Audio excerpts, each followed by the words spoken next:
If you received a Social Security check this month, or you're expecting one soon, there's something you need to know. Because quietly, without a lot of fanfare, without a press conference, and without most news outlets paying much attention, the numbers changed. Not dramatically, not in a way that made headlines, but in a way that could mean real money in your pocket or real money missing from it, depending on whether you know what happened and why. We're talking about changes that affect retirees, people on disability, surviving spouses, and anyone who has been paying into the system for decades expecting a certain amount when the time came.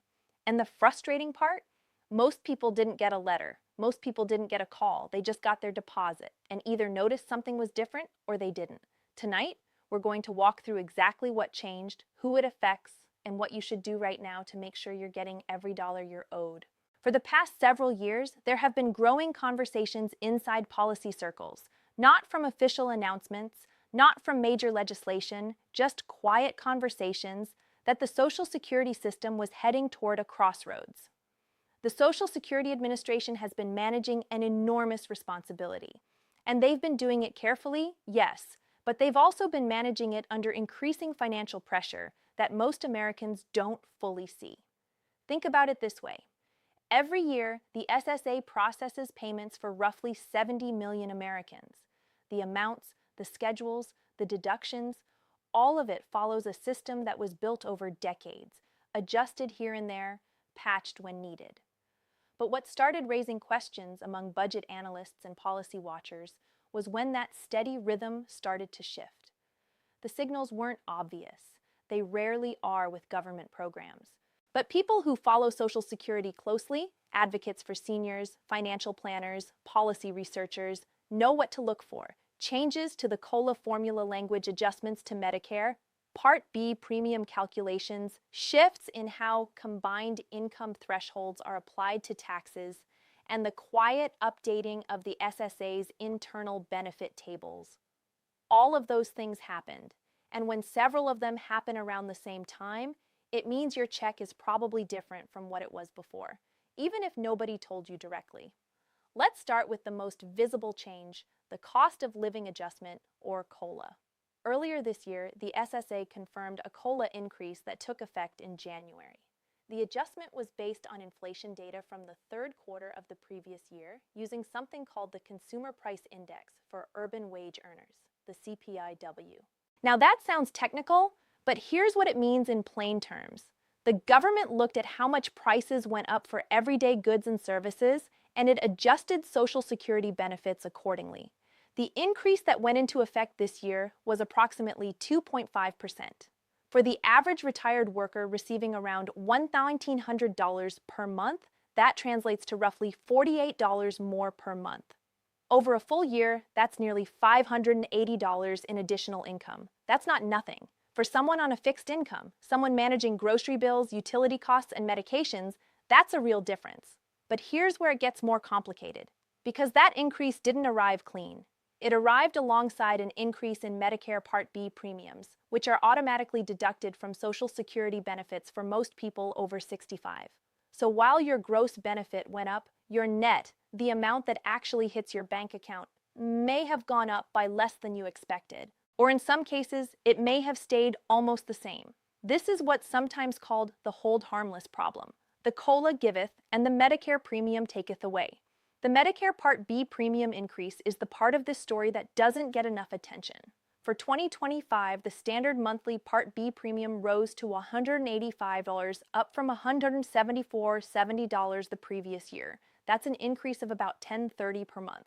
For many beneficiaries, that means the net gain from COLA was reduced by that amount right off the top. Let's put that in real terms. If you were receiving $1,900 per month and your COLA added $48, but your Part B premium went up by $10.30, your actual take-home increase was closer to $37.70.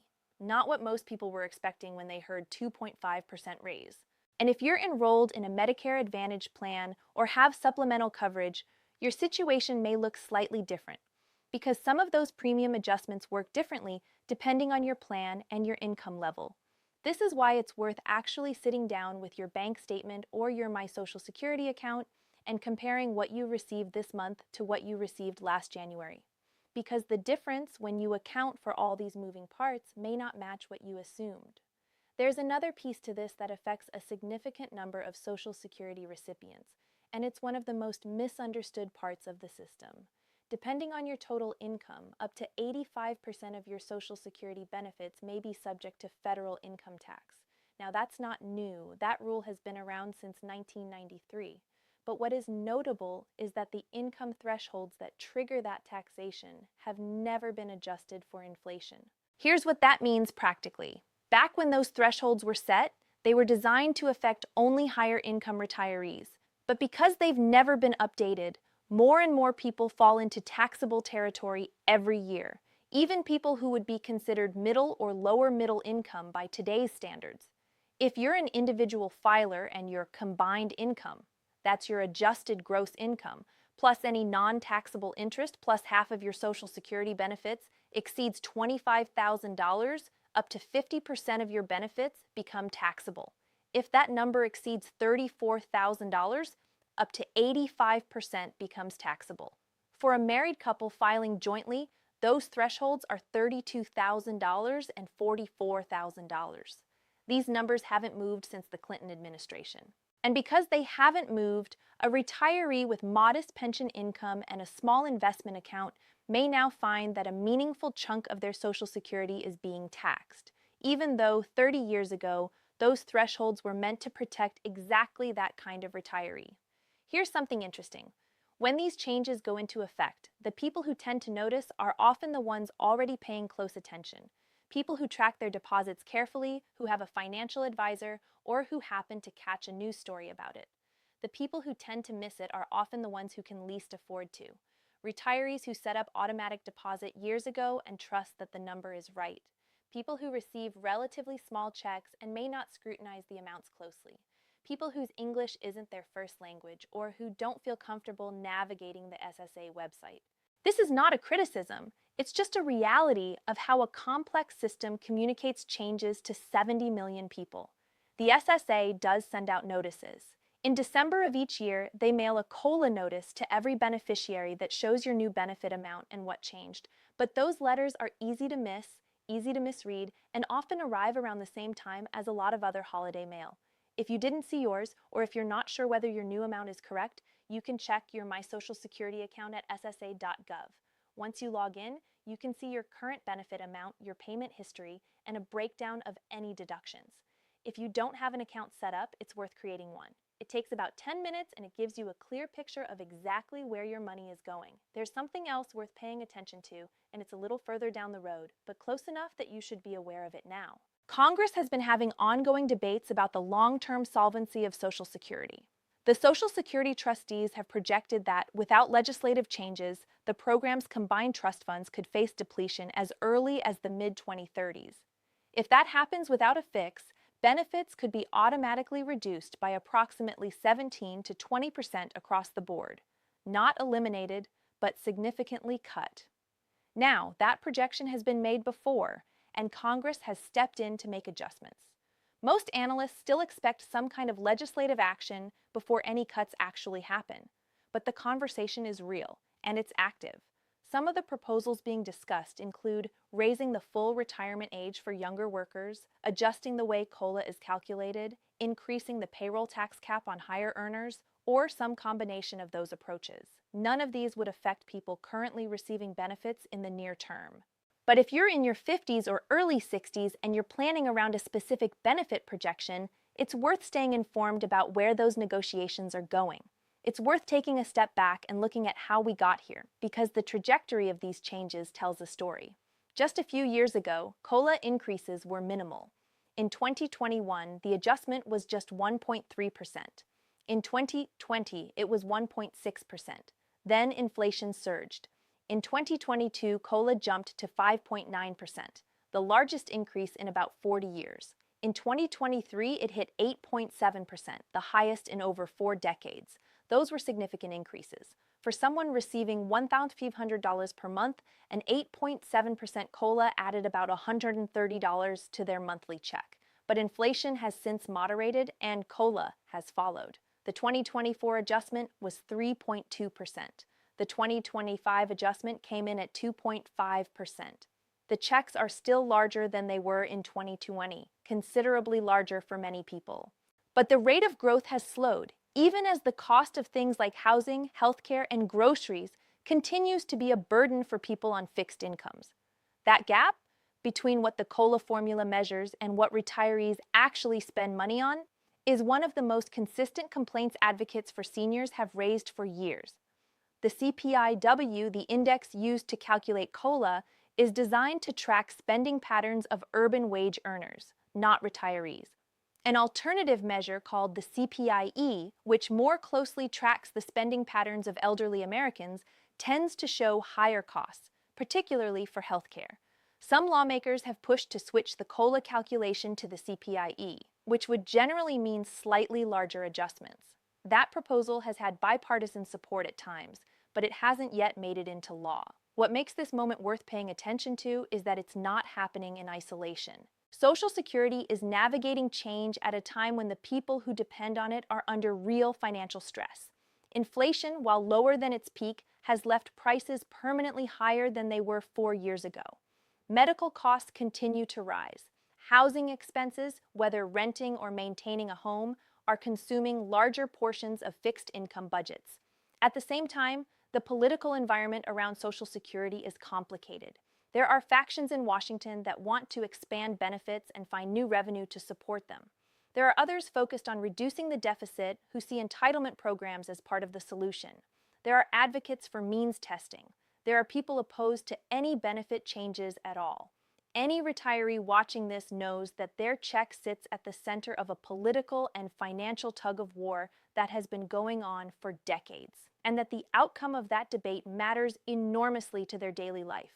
Social Security Administration officials have been clear that the current benefit structure remains stable and that payments will continue as scheduled. Acting commissioners and congressional budget committees have consistently stated that the program has sufficient reserves to pay full benefits for the next decade or more, even without legislative changes.